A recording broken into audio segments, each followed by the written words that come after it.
مشاهدينا الكرام، السلام عليكم ورحمة الله تعالى وبركاته. مصلحة الأرصاد الجوية ترتقب لنهار الغد إن شاء الله أجواء غائمة بالمناطق الوسطى والشرقية مع تساقط أمطار على شكل زخات رعدية تكون معتبرة بالسواحل مرفوقة بحبات من البرد. أما المناطق الغربية ستشهد أجواء غائمة مع تساقط بعض الأمطار. بالنسبة للرياح نسجل رياح قوية نسبيا تصل إلى 50 كم في الساعة بالسواحل الوسطى والشرقية، والهضاب العليا الغربية لتشتد إلى غاية 70 كم في الساعة بالهضاب العليا الوسطى والشرقية. لنسجل كذلك تساقط بعض الثلوج بالمرتفعات الشرقية والوسطى الشرقية التي علوها 1100 متر.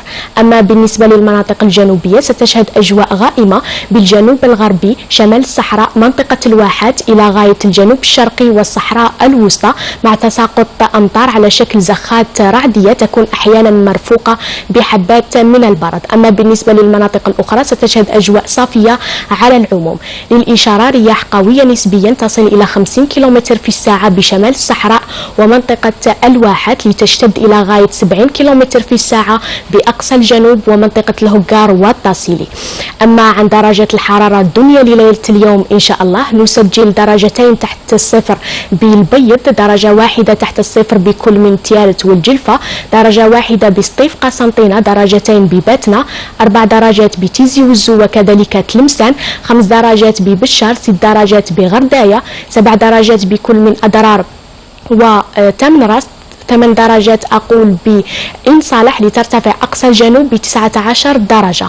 أما بالنسبة لدرجة الحرارة القصوى لظاهرة الغد إن شاء الله 14 بالعاصمة، 12 بتيزي وزو وتيارت، 9 درجات بالجلفة، 8 درجات بالبيض كذلك بسطيف وقسنطينة، 11 درجة بباتنا، 12 بقلمة، أقول 21 درجة ببشار، 20 بغرداية، 19 بأدرار، 18 بإن صالح، 19 نسجل كذلك بتمنراس لترتفع أقصى الجنوب ب 32 درجة.